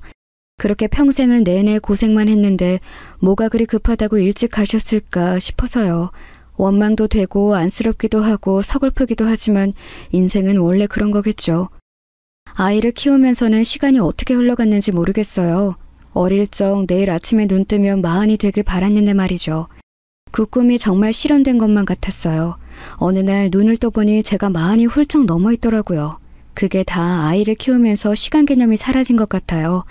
아이를 보는 고단함에 아이가 크는 걸 보는 즐거움에 아이가 내 마음처럼 되지 않은 속상함에 하루하루를 보내다 보니 어느새 거울 안에 저는 주름이 가득해진 중년의 모습이었습니다. 남편 또한 어느새 배 나온 중년의 남성이 되었고요. 그 모습이 밉지 않고 애틋한 걸 보니 함께 늙어간다는 게 이런 거구나 싶었네요. 아이는 어느새 교복을 입는 나이가 되었고 말로만 듣던 사춘기, 질풍노도의 시간까지 무사히 잘 넘겨주었습니다. 사실 딸아이 자랑을 하자면 끝도 없어요. 눈에 넣어도 안 아플 것 같다는 말이 실제로 가능하다는 걸 우리 아이를 보면서 알게 되었거든요. 딸은 어렸을 때부터 정말로 어름스럽고 신중하면서도 아이 같은 순수함이 있었어요. 한 가지 일화를 얘기하자면 어릴 적에 아이가 학원이 끝날 시간에 맞춰 데리러 간 적이 있었어요. 비가 갑자기 엄청 쏟아지기 시작해서 우산을 들고 서둘러 갔는데 학원 앞에 있어야 할 애가 안 보이더라고요. 이상해서 주위를 둘러보는데 학원 바로 옆 근처에서 나무를 파시던 할머니를 도와서 같이 짐을 정리하고 있더라고요. 우산도 없이 비를 맞아가며 급히 돕고 있는데 그 모습을 보니 마음이 찡하더라고요. 그래도 내가 애는 정말 잘 키웠구나 싶어서요. 시험을 잘 보고 온 것보다 숙제를 미리 한 것보다 훨씬 더 예쁘고 기특했죠. 그래서 저도 같이 가서 짐을 정리해드리고 나무를 왕창 사서 집에 돌아가 함께 오순도순 비빔밥을 해먹었던 기억이 나네요. 사실 우리 집 형편은 예전보다 나아지긴 했지만 그래도 여유로운 편이 아니었어요. 아이가 생긴 뒤 저는 일을 그만뒀고 남편 벌이로만 생활해서 넉넉지 않았고요. 애가 좀 컸을 때부터는 뭐라도 해야겠다 싶어서 마트 캐시어, 백화점 청소, 주방일 등 안 해본 게 없었어요. 그러다 정착한 게 목욕탕 세신사 일이었습니다. 일은 힘들었지만 그래도 재밌었어요. 처음 보는 사람들과 이야기 나누는 것도 그렇고 일을 하고 나면 개운하기도 하고요. 남편도 공장일을 그만둔 이후로 인쇄소를 열었고요. 무엇 하나 쉬운 일이 없었지만 그래도 정말 열심히 살아왔어요. 지쳐서 그만두고 싶을 때마다 저를 단단히 붙잡는 건 가족이었죠. 가족이 있으니까 가족을 위해서라도 더 악착같이 버티게 되더라고요. 우리 엄마도 그랬던 거겠죠. 매일 그렇게 초인적인 힘이 나올 수 있게 만든 이유가 가족이었다는 걸 알게 되니 어쩐지 엄마가 너무나 가련했어요. 힘이 돼서 남아있는 게 아니라 부양해야 할 가족이 있으니 남아있었다는 걸 이제야 이해하게 됐습니다. 그래서 일이 아무리 힘들어도 아이가 원하는 건 뭐든 해주고 싶었어요. 하고 싶은 공부, 하고 싶은 일, 먹고 싶은 걸 가정 형편 때문에 하지 못하는 상황만은 피하고 싶었습니다. 그래서 어릴 때부터 딸이 말하는 건 뭐든 들어주려고 했던 것 같아요. 보통 그렇게 오냐오냐 하면 버릇 잘못 든다고 하잖아요. 그렇지만 저희 딸은 그런 게 일절 없었어요. 받는 것에 기뻐하면서도 꼭 감사하다고 말할 줄 아는 아이였고 때로는 받는 걸 미안해하면서 본인이 더 잘하겠다고 말할 수 있는 아이였죠. 받는 걸 미안해하기만 하면 어려운 형편 눈치를 보는 것 같아 저도 마음이 불편했을 텐데 본인이 더 잘하겠다고 한층 더 나아가 답하는 아이를 보면 어찌나 대견하던지요. 게다가 이건 좀 다른 결의 자랑이지만 딸은 굉장히 미인이에요. 남편과 저는 키가 조그만한데 저희와는 다르게 아주 훤칠하고 또 시원시원하게 생겼죠. 고등학교 때 한번 친구들과 서울로 올라갔다가 연예기획사한테 캐스팅 명함을 받았다며 좋아했던 적도 있죠. 그때 제가 연예인 할 생각 없냐며 넌지시 물었거든요. 사실 그 나이 또래면 다들 연예인에 대한 꿈을 갖잖아요. 물론 딸이 원한다면 말리진 않겠지만 걱정이 되는 부분이기도 했죠. 그런데 딸아이는 연예인 자체엔 관심이 없다고 하더라고요. 대신 아이돌이나 가수들의 소속사에서 일해보고 싶다고 했어요. 컨셉이나 이미지 같은 걸 기획하는 그런 일을요. 딸은 일찍이 미적인 감각도 있다고 생각했고 뭔가를 창작하는 일이 잘 맞겠다 싶기도 했습니다. 마음속으론 그렇게 생각했지만 얘기하진 않았어요. 뭐든 잘해낼 거라 믿지만 그래도 공무원이 되거나 평범한 회사에 들어가는 게 더 낫지 않을까 싶은 제 안에 편견이 있었거든요. 이렇게 걱정하는 제 마음을 아는 건지 모르는 건지 우선 열심히 공부해서 좋은 대학에 가는 게 먼저라던 우리 딸. 아마 제가 갖고 있는 복 중에 가장 큰 건 자식 복이 아닌가 싶어요. 물론 이 말을 듣는 남편은 서운해하겠지만 그래도 뭐 사실인걸요. 세월은 눈 깜짝할 사이 또 한 번 흐르고 흘러서 어느덧 딸아이는 성인이 되고 직장에 들어가게 되었습니다. 마냥 애로만 있어줄 줄 알았는데 어느새 어른이 되어 부모의 품을 떠나 다른 지역에서 혼자 살게 되었어요. 아이가 20살이 되어 처음 자취방에 데려주던 날 짐을 내려놓고 딸아이를 그 집에 혼자 두고 올라오는 길에 어쩜 그렇게 눈물이 나던지 혼자 있을 아이가 걱정되기도 하고 아이의 방이 너무 작아서 미안하기도 하고 이젠 다 큰 것 같아서 세월이 무색하기도 하고 참 복잡 미묘하더라고요. 그랬던 아이가 또 어느새 졸업을 하고 직장을 구했으니 함께 살지 않으니까 멀리 있는 아이가 변화하고 나아가는 게 더 다르게 느껴졌어요. 딸은 평소부터 꿈꿨던 기획사 직원으로 들어가 연예계 관련된 일을 시작했습니다. 저도 잘은 모르는데 딸 얘기로는 전부터 이야기하던 연예인 매니지먼트 일이라고 했어요. 매니지먼트가 무슨 일인지는 아직도 정확히는 모르지만요. 아마도 연예인의 방송 일을 기획하고 홍보하는 그런 일이겠죠. 그 일은 제 예상대로 쉽지 않아 보였습니다. 야근이 굉장히 잦을 정도로 업무도 많고 스트레스를 많이 받는 것 같았어요. 그럼에도 딸은 그 일이 좋다고 하더라고요. 단순한 사무직이 아니라 일을 하는 재미도 있고 자신이 이뤄낸 결과를 보며 좋아해주는 사람들을 보면 보람도 있다고요. 저는 딸이 좀 쉬운 일, 열심히 노력하지 않아도 되는 일, 애쓰지 않아도 되는 일을 하기 바랬지만 그래도 그게 딸이 원하는 일이고 그 일을 하고 있으니 다행이다 싶었습니다. 취직을 한 지 2년 후쯤 딸이 슬며시 결혼 이야기를 했습니다. 원래 주말마다 집에 내려오던 딸이 언젠가부터 내려오는 횟수가 적어졌거든요. 일이 바쁜가 싶었는데 알고 보니 만나는 사람이 생겼던 거였더라고요. 저에게 슬그머니 남자친구 이야기를 하는데 생각보다 진지하게 만남을 이어가고 있었어요. 나보다 3살 많은 사람인데 홍보 대행사 대표야. 유머러스하고 밝아. 나 좋다고 쫓아다니던 사람인데 처음에는 분명 관심 없었거든? 그런데 한 6개월을 쫓아다니더라고. 맨날 선물 공세에 편지 주고 찾아오고 연락해오고. 그러니까 사람 마음이 정말 움직이긴 하더라. 엄마, 이렇게 나 사랑해주고 잘해주는 사람이면 그냥 결혼까지 해도 되지 않을까 싶어. 사랑받으며 살 수 있을 것 같다는 그런 확신이 들거든. 딸을 그렇게나 사랑해주는 사람이라는데 사랑받는 느낌이 들게 해준다는데 제가 더 할 말이 있을까요? 다만 딸아이가 취직한 지 얼마 안 되었고 요즘 시대에선 빨리 결혼하는 추세가 아니다 보니 조금 더 신중하게 생각하길 바랬습니다. 조금 더 남편과 제 곁에 아이로 남아줬으면 좋겠다는 생각도 들고 결혼 전에 자신이 좋아하는 일에 대해 조금이라도 더 경험을 갖는 게 낫지 않을까 싶었어요. 저 또한 결혼으로 인해 경력이 단절되었고 그때 조금이라도 더 늦게 식을 올리는 게 좋지 않았을까 하는 아쉬움이 있었거든요. 딸에게 이런 저의 걱정을 내비추니 충분히 이해하고 공감한다고 말해주더군요. 그러면서 엄마 말대로 더 신중하게 생각해보겠다고 했습니다. 그런데 그 일이 있은 지 며칠 후 갑자기 딸이 남자친구와 저희 집을 찾아뵈어도 괜찮겠냐고 묻더군요. 놀라서 정식으로 인사를 시켜주는 거냐고 물으니 그 남자애가 딸아이에게 부모님을 뵙고 싶다고 엄청 성화라는 겁니다.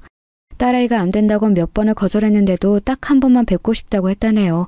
뭔 말을 하고 싶어서 저럴까 싶기도 하고 좀 대책 없는 편인가 싶어서 저도 제 두 눈으로 보고 싶은 생각이 들었습니다. 그래서 알겠다고 찾아오라고 했죠. 그런데 지나고 보니 그 선택은 악수였던 것 같습니다. 갑작스러운 만남 자리에 다소 어색한 분위기에서 남편과 저 딸아이와 그 남자애 이렇게 넷이서 만났습니다. 남자친구란 그 사람은 제 생각보다 많이 어른스러운 분위기더라고요. 딸아이보다 3살 많다고 했는데 제가 보기엔 30대 후반에 정장을 차려입은 사업가 같았어요. 뭐 대표라고 하니 일부러 어려 보이지 않으려고 노력한 걸 수도 있겠지만요. 우선은 그 남자라고 지칭할게요. 그 남자분은 저희 부부에게 깍듯이 인사하면서 본인 소개를 했습니다. 그중 아직도 기억나는 대목이 본인의 집은 따로 걱정할 것 없이 여유롭고 풍족한 집안이라는 말이었어요. 그렇게 대놓고 집안에 대한 이야기부터 하니까 왠지 모르게 좀 찜찜하더라고요. 그런 기분으로 가만히 듣고 있는데 딸이 잠깐 마실 걸 사오겠다며 슈퍼에 나갔습니다. 그러자 그 남자가 딸아이가 사라진 걸 끝까지 확인한 후에 갑자기 상탁에 있는 물을 한 번에 원샷하고선 마음속에 있던 말을 훌훌 털어내기 시작했습니다. 어머님, 아직 은미한테는 말 안 했지만요. 저 사실 어머님한테 서운한 감정이 있었습니다. 은미한테 결혼에 대해선 좀 더 신중하게 생각하라고 말씀하셨다는 거 알고 있습니다.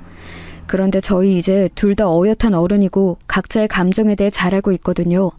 평생 함께하고 싶은 상대라는 것에도 확신이 있고요. 그런데 어머님께서 그렇게 말씀하시니 은미가 갑자기 결혼에 대해 좀 더 생각해보자면서 태도가 많이 달라졌어요. 그게 제 입장에선 좀 답답하기도 하고 당황스럽기도 합니다. 어머님이 오늘 저를 보셨으면 생각이 바뀌셨을 거라고 생각해요. 그래서 말인데 저희 결혼 허락해 주시면 안 될까요? 제가 결혼을 대놓고 반대한 것도 아니고 아무리 그렇다 한들 저를 보고 싶다고 한 이유가 이런 서운함에 대한 투정이라니 정말 어이가 없었습니다. 그때 마침 들어온 딸아이가 가라앉은 분위기를 보면서 무슨 일이냐고 묻더군요. 내가 뭐 죄를 지은 것도 아니고 할 말은 해야겠다 싶으니 말할게요. 난 결혼을 반대한 적 없고 일생의 반려자를 정하는 가장 큰 일을 신중하게 여기라고 한 것뿐이에요. 그걸 가지고 나한테 서운하다느니 결혼을 허락해 달라느니 말하는 건 잘못됐다고 생각해요. 서로에 대한 확신이 있다는 건 양쪽 생각 맞죠? 그것부터 정리해서 나한테 다시 와요. 오늘 그쪽을 보고 부정적으로 생각이 바뀐 건 사실이니까. 앞으로 더 쉽지 않아진 것 같네요. 딸은 그 남자가 독단적으로 한 얘기를 알아차리고선 화를 내며 데려나갔지요. 그 일이 있고 난 후 딸은 그 남자와 헤어졌다고 했습니다. 왠지 그 이유 중에 제가 있는 것 같아 미안했지만 그래도 그런 사람을 만나느니 헤어지는 게 낫지 않을까 싶었어요. 첫인상만으로 모든 걸 파악할 순 없지만 적어도 그릇이 큰 사람 같지는 않았거든요. 어쩌면 잘된 일일지도 모른다며 딸아이를 위로했습니다. 그런데 그 일이 있고 난 3개월 후 딸이 그 남자를 다시 만나게 되었다는 소식을 알려줬습니다. 당황스러워서 왜 그랬냐고 물으니 헤어진 날 이후로 매일 찾아왔고 울며 불며 난리를 쳤다는군요. 그럼 오히려 정이 떨어져야지 왜 다시 만난 거냐고 물었습니다. 그랬더니 딸아이는 아마도 자기가 그 남자에 대한 감정을 정리하지 못한 것 같다고 하더라고요.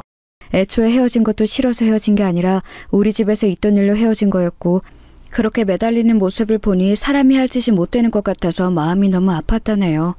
애초에 결혼 생각도 없었고 연애하는 것도 두려웠던 자기였는데 이렇게까지 자신을 사랑해주는 사람 더는 못 만날 것 같다면서 우는데 제 가슴이 찢어지는 기분이었어요. 자식이기는 부모 없다고 그렇게까지 말하는데 더 이상 할 말이 없더라고요. 그 다음부터는 두 손 두 발 들고선 네가 원하는 대로 하라고 일렀습니다. 저에게 고맙다고 연신 바라더니 딸아이는 결국 한 달 후에 결혼하고 싶다는 마지막 최후의 통첩을 날렸어요. 차라리 정식적인 자리에서 소개를 받고 사람이 됨됨이를 보고 판단할 수 있었으면 저의 반대 의견도 힘이 있었을 텐데 지금 와서 반대하자니 제가 괜히 심술 부리는 부모처럼 보이는 것 같더라고요. 이렇게 미적지근하고 찜찜한 방법으로 결혼이 진행되니 기분이 정말 안 좋았어요. 그 또한 딸의 선택이고 딸의 운명이다 라며 스스로를 다독일 수밖에 없었습니다. 그렇게 딸의 결혼이 확정되고 상견례 날이 다가왔습니다. 실제로 만나보니 그 집은 아들이 가장 점잖은 거였더라고요. 시엄마 될 사람이 어찌나 그렇게 수답스럽고 가벼운지 첫 만남에 그쪽이 요즘 다니는 요가학원 선생이 이름까지 들었지 뭐예요. 시아버지 될 분도 비슷했습니다. 그래도 그분만은 초반에 정중하게 무게 잡는 듯 했지만 한번 물꼬가 트이고 나니 별 얘기를 다 하더라고요. 요즘 경제 상황이 안 좋아져서 담배도 끊을까 생각했다는 둥, 주식을 했는데 쏠쏠했다는 둥, 사적이면서도 아이들과 전혀 관계없는 이야기를 많이 해서 원래 2시간으로 예정되어 있던 만남이 4시간 반이나 걸렸습니다. 여러분은 이해가 가시나요? 아이들 이야기는 30분 하고 나머진 정말 본인들 일, 취미, 관심사, 고민 얘기뿐이었어요. 솔직히 개모임 나온 줄 알았습니다. 그러면서 또 아들 사랑이 어마어마하시더라고요. 하나뿐인 아들인데 그 나이에 벌써 대표고 또래에 비하면 벌이도 많다고요. 맞아요. 30대 초반에 그렇게 자기 일 번듯이 해나가는 청년 흔치 않죠. 그런데 그렇게 노골적으로 들으니 자꾸 거부감이 들긴 하더라고요. 그걸 티내면 안 되니 적당히 호응해줬습니다. 그런데 사위가 될 그 애가 자신의 집안이 중상충이니 뭐니 떠들어대던 말과는 상황이 조금 다르더라고요. 그럼 신혼집은 반반으로 준비하는 거 맞죠? 뭐 요즘에는 다 반반 결혼한다고 하니까요. 우리 아들은 갈수록 더 창창한 직업이라 그 발전 가능성만 보면 걱정하실 거 없어요. 이런 남편감 구하는 것만 해도 요즘엔 쉽지 않거든요. 사실 저희 집이 이러니 저러니 해도 뭘 해주고 이럴 상황은 못 되거든요. 남편 사업은 요즘 직원들 임금 주기도 어렵고 저도 코로나 때문에 미용실 접고서 쉬게 됐고요. 저희는 쓰는 게 바쁘다 보니 자식은 그냥 알아서 먹고 살았으면 하는 마음이죠. 새 신사 하신다고 들었는데 사돈댁은 노후 준비하셨어요?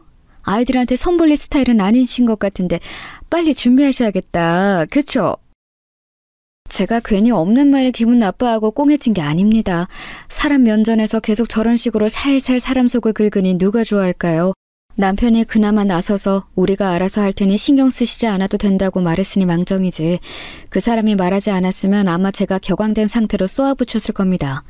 돈을 얼마 썼다 뭘 샀다 실컷 자랑하더니 정작 자식 도와줄 돈은 없다고 하는데 정말이지 어이가 없더라고요. 보아하니 그 집안 자체가 사치가 심한 편이더라고요. 보태줄 돈은 없다면서 온몸에 휘감은 명품들이 반짝이는데 참나. 저희는 사위될 친구가 가져오는 만큼은 뭐라도 해주고 싶어서 애들 신혼방 전세금 반과 혼수는 대주었지만 아무 말 안 했거든요. 그런데 저렇게 가벼운 태도와 언행을 보여주니 왠지 너무 마음이 불편하고 찜찜했어요. 해서 집에 돌아가는 길에 딸에게 정확히 재산을 나누라고 했습니다. 그러자 딸도 그럴 생각이었다면서 칼같이 나누겠다고 답했어요. 그러면서 우물쭈물 하더니 딸이 저에게 대신 사과를 하더라고요.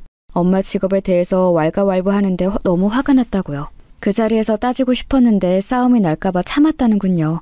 마음이 쓰려서 그런 생각을 했다는 것만으로 엄마는 괜찮다고 아기는 없는 것 같으니 잘 참았다고 말했습니다. 그때는 저도 정말 그렇게 생각했어요. 사람이 가볍고 철이 없지만 그렇다고 잘못되길 바라는 악의까지 있지는 않다고요. 하지만 그 또한 저의 잘못된 판단이었습니다. 그렇게 결혼식을 치르고 1년이 흘렀습니다. 그때까지만 해도 모든 게 생각보다 순탄히 흘러갔어요. 사위는 여전히 실속 없이 입만 번지르르한 타입이었지만 미운정이 든다는 게 계속 보다 보니 그냥 저런 사람이구나 하고 받아들이게 되더라고요. 입만 산 게 그렇게 큰 잘못은 아니기도 하고 한 귀로 흘리면 되니 그렇게 넘어갔죠. 신혼을 좀 즐기다 아이를 낳을 생각이라 하기에 급할 거 없으니 천천히 생각해보라 했고요.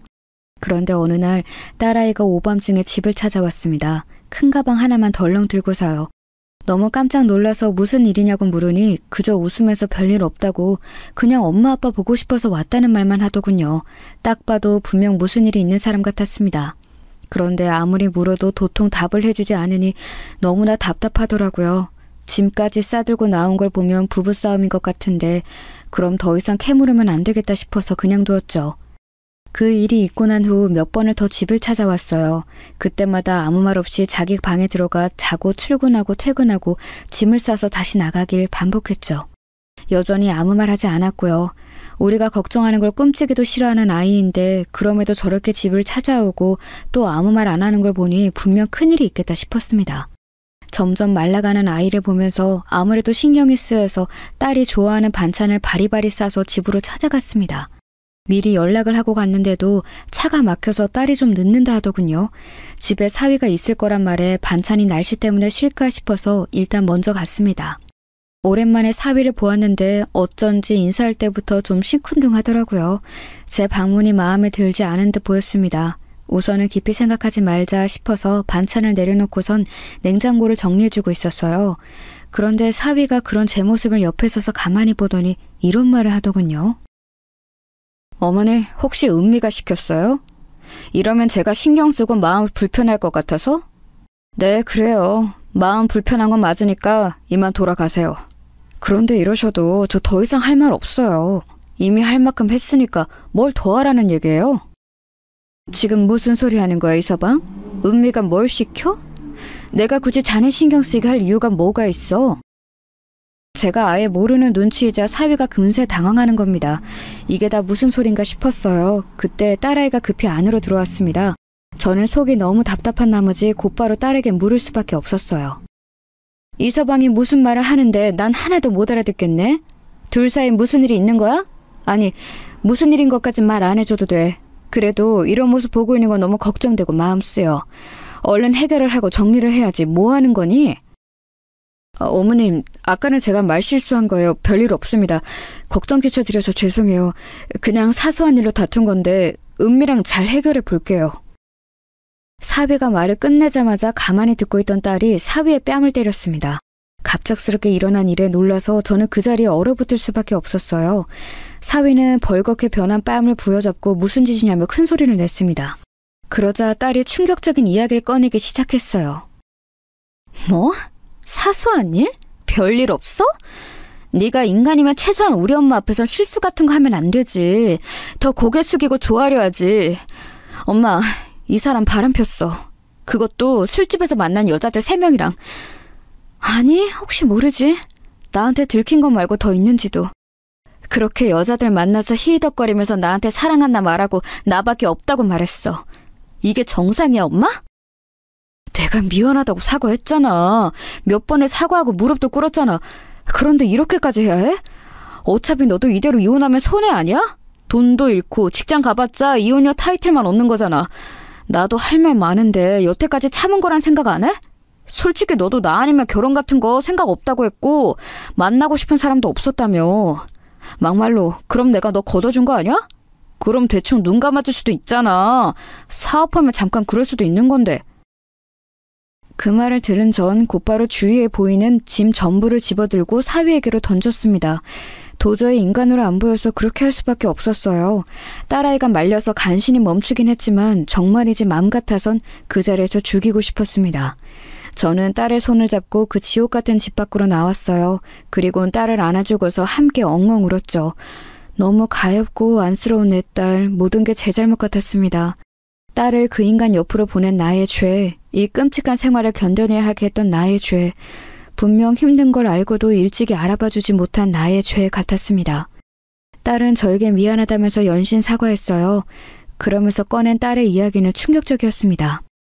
외도에 대해서 전혀 생각지도 못했던 어느 날 사위의 가방에서 낯선 여자의 속옷을 발견했답니다. 너무나 확신한 외도가 맞아서 우선은 자료를 모으려고 지켜봤대요. 그런데 정말 눈 하나 깜짝 안 하고 거짓말을 하기에 자신의 생각보다 오래 그리고 어쩌면 더 많이 여자를 만났을 거란 추측이 들었다고 하더군요. 그렇게 다른 여자와 통화하는 걸 엿듣고 옷에서 다른 여자의 향수 냄새를 맡고 확신을 하게 됐다고 합니다. 그렇게 처음 외도를 알았을 때 이혼해야겠다고 결심했지만 사위가 곧바로 붙잡고 사과하기에 우선은 생각해볼 시간을 갖기로 했대요. 그런데 그 생각해보는 기간 중에서도 바람 피운 흔적을 들키고 또 들키고 갈수록 태도가 뻔뻔해지더니 이제는 저렇게 적반하장으로 나오고 있다고 하더라고요. 이혼해야겠다고 마음은 먹었는데 막상 헤어지려고 하니 뭐부터 해야 할지 모르겠고 그저 막막한 상황이었다네요. 결혼하려고 쓴 돈부터 생각이 나고 그게 아깝단 생각이 드니까 선뜻 결정을 내리기가 어려웠대요. 하지만 더 이상 미룰 수 없으니 이혼하자고 이야기했는데 사위가 먼저 시댁에 손을 썼더라고요. 다음날 사돈댁에 전화를 해왔답니다. 그러면서 딸에게 하는 말이 새아가 힘든 거 다 한다. 그래도 뭐 어쩌겠니. 바람피는 남자들 한둘도 아니고 이혼이 그렇게 쉬운 것도 아니잖니. 지금 갈라서면 너만 손해야. 알아? 그리고 잘 생각해봐. 한 사람이랑 오래 바람 피운 것도 아니고 여러 사람을 짧게 몇 번 만난 건데 그게 오히려 낫지 않니? 마음을 준 건 아니잖아. 그냥 몸이 그리웠던 거지. 아우 그러게 없는 살림에 결혼하면 이렇게 끙끙 앓는 거야. 바쁘고 잘 나가는 남편 옆에 두는 게 뭐 그렇게 쉬운 일인 줄 알았니? 네가 좀 통 크게 굴었으면 마음이 다른 길로 샜겠어? 하여튼 다 지나가는 바람이니까 네가 이해해라. 라고 했다는 겁니다. 그 말에 또 딸은 어찌해야 할지 몰라 매일 밤마다 울기만 했고요. 그야말로 한숨이 나오는 상황이었어요. 야무지고 똑부러졌던 딸은 시댁의 거친 말에 어느새 지쳐서 판단력을 잃어버린 듯 했습니다. 저는 당장 이혼하라고 말했고 딸은 알겠다며 고개만 끄덕였죠. 저는 곧바로 시댁에 전화를 했어요. 당장 만나자고 했더니 바쁘다면서 할 말 있으면 전화로 하라더군요. 끝까지 무례한 그 인간들에게 저도 처음으로 큰 소리를 쳤습니다. 바람핀 짐승을 자식으로 뒀으면 부끄러운 줄 알아야지. 어디 남의 귀한 딸한테 이해라 마라 합니까? 그렇게 당연하게 말하는 걸 보니 그쪽 남편도 줄곧 바람 피웠나 본데요. 그런데 어쩌나 우리 집안은 그런 파렴치한 집과는 거리가 멀어서 애들 당장 이혼시키고 다시는 보지 맙시다. 당신 같은 집안과 엮인 게 너무 수치스러우니 조용히 갈라서게 하세요. 또 방정 떨지 마시고. 제 할 말만 하고 전화를 확 끊어버리니 화가 났는지 계속 전화가 오더라고요. 다 무시하고 차단해버렸습니다. 딸아이 때문에 여태까지 참은 거였는데 이런 대접을 해놓고 평화적인 방법으로 일을 처리할 순 없죠. 이혼 과정도 정말 더럽고 지저분했습니다. 사위, 아니 이제 다시 그 남자라고 하죠. 그 남자가 딸아이에게 다시 매달리면서 이혼하기 싫다고 어찌나 난리를 치던지요. 딸아이는 이번 일의 여파로 인해서 회사까지 그만두고 저희 집에 와 있거든요. 그러자 저희 집 앞까지 찾아와서 고래고래 소리를 지르고 요란 법석을 떨더라고요. 정말로 미친 사람 같아서 새 식구가 얼마나 불안해 있는지 몰라요. 한 번은 참다 못한 남편이 나가서 당장 사라지라고 혼을 내면서 밀쳤는데 그 와중에 남편 바지가랑이까지 붙들고서 제발 용서해달라고 했다네요. 확실히 정상이 아니죠. 그렇게 당당하게 나설 땐 언제고 이제 와서 또 그러는 것도 웃기고 그런다고 해서 이번에도 또 정말로 봐줄 거라고 생각하는 게 황당했습니다. 아주 상습범이 따로 없었어요. 딸이 신경 쓸까 봐 말하진 않았지만 한 번은 제가 일하는 목욕탕 앞에까지 찾아왔더라니까요. 깜짝 놀라서 그냥 쳐다보니 다가와서 그러더군요. 어머님, 제발 은미 좀 설득해 주세요. 아니, 어머님이 저 좀 용서해 주세요. 저 정말 마음 고쳐 먹었어요. 헤어지고 나니까 제가 정말로 사랑했던 사람은 은미뿐인 거 이제 알았어요. 이렇게 헤어지니까 정말 너무 힘들고 숨쉬고는 못 살 지경이에요. 다시는 한눈 팔지 않고 은미만 바라보며 살게요. 네? 제 앞에서 헛소리만 하길래 목욕탕에 들어가서 물 한 바가지를 가져와 얼굴에 뿌려버렸어요. 다시는 찾아오지 말라고. 지금까지는 그나마 남은 정 때문에 봐준 건데 한 번만 더 찾아오면 경찰에 신고하겠다고 말했습니다. 경찰이란 말이 나와서 그런 건지 그때부터 안 오더군요. 정말 끝까지 추잡스럽고 한심하더라고요. 그 일이 있고 난 후 딸은 저희의 보살핌 아래서 조금씩 나아지게 됐어요. 함께 여행도 가고 바람도 쐬러 가면서 휴식 시간을 가졌더니 점차 잘 웃고 말도 잘하게 되더라고요. 그렇게 두어 달을 쉬다가 다른 회사에 취직도 했습니다. 전보다 훨씬 더 좋은 회사고 복지나 급여 부분에서도 더 좋다고 하더라고요. 정말 다행이었죠. 이제 다시 좋아지려고, 다시 행복해지려고 모든 일이 풀리나 싶었습니다. 와중에 그 남자가 자신을 잊었냐며 몇 번 문자를 보내왔다는데 그게 싫어서 이젠 아예 번호도 바꿔버린 듯 하더라고요. 거리가 좀 멀어도 당분간은 집에서 왔다 갔다 하며 회사를 다니기로 하고요. 그렇게 3개월 정도가 흘렸을 무렵 집으로 꽃배달이 하나 왔습니다. 사실 너무 놀란 채로 받았어요. 또 그 미친 남자애가 선물을 보내온 걸까 봐요. 그럼 곧바로 찢어버리려는 마음으로 확인해 보았는데 다행히도 모르는 사람 이름으로 온 선물이더라고요. 퇴근한 딸에게 물어보니 아는 사람이 자기를 마음에 들어해서 선물을 주는 거라 하더라고요. 듣자 하니 지금 다니고 있는 회사의 대표라는 것 같았습니다. 대표인데 미혼에 젊어서 인기가 좋은 사람이라 하더라고요. 그런데 회사에서 몇 번 본 이후로 자신에게 마음을 표현하기 시작해서 사장과 직원 관계에 좀 불편하다 하더라고요. 게다가 이젠 자신을 좋다고 하면 오히려 거부감이 든다면서 이번엔 그냥 못 본 척 넘겨버리겠다고 하더군요. 부모의 마음으로써 딸이 다른 더 좋은 사람을 만나서 상처로 회복하길 바래왔죠.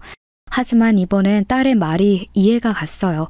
쉽게 마음을 주는 것도 어려울 테고 애정 공세를 보이는 행동도 전 남편과 같아서 기시감이 드니 더 불편한 것도 있었겠죠.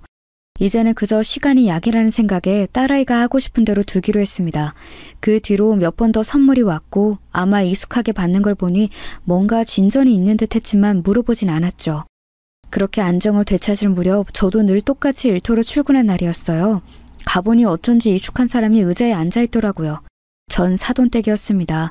목욕탕에서 일하는 15년 동안 그렇게 화려하고 풍성하게 꾸민 머리에 화장을 하고 들어온 사람은 처음이었을 거예요. 다리를 척 꼬고서 저를 올려다보던 그 눈빛, 영락없이 그 여자였죠.